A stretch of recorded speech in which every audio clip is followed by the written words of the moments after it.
Hello friends, welcome to my channel.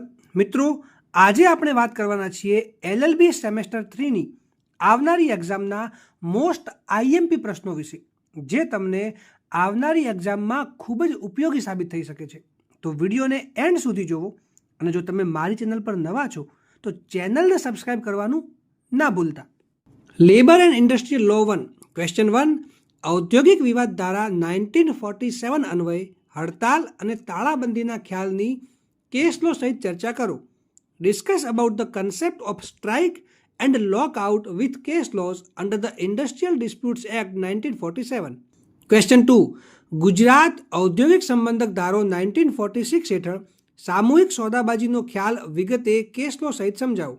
Explain in detail the concept of collective bargaining with case laws under the Gujarat Industrial Relation Act 1946, former BIR Act. Question 3. મજૂર સંઘોનો કાયદો 1926 હેઠળ નોંધાયેલા મજૂર સંઘોના અધિકારો અને વિશેષાધિકારોને case લો સહિત વિગતે સમજાવો. State in detail the rights and privileges of the registered trade union under the Trade Unions Act 1926 with case laws. Question 4. 1947ના ઔદ્યોગિક તકરારના કાયદા હેઠળ લે ઓફ અને છટણી અંગેના પ્રબંધોને ઉદાહરણો અને કેસ લો સહિત વિગતે સમજાવો. Explain in detail the provisions of the lay off and retrenchment under the industrial disputes act 1947 with illustrations and case laws. Question 5. ઔદ્યોગિક વિવાદ ધારા 1947 અન્વયે કામદાર, ઉદ્યોગ અને ઔદ્યોગિક તકરાર પદોને ઉચિત કેસો તથા ઉદાહરણો સાથે સમજાવો. Explain in detail the terms worker, industry and industrial dispute under the industrial dispute act 1947 with relevant cases and illustrations. Question 6.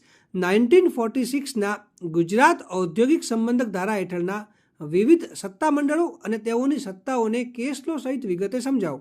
Explain in detail the various authorities and its power under the Gujarat Industrial Relation Act 1946 with case laws. Question 7. ટૂંક નોંધ લખો, એટલે કે right short notes. એ. ગેરકાયદેસર ફેરફારો અને તેના ઉપાયો, illegal changes and its remedies. B. ખાતાકીય તપાસના વિવિધ તબક્કાઓ, various stages of departmental inquiry. C.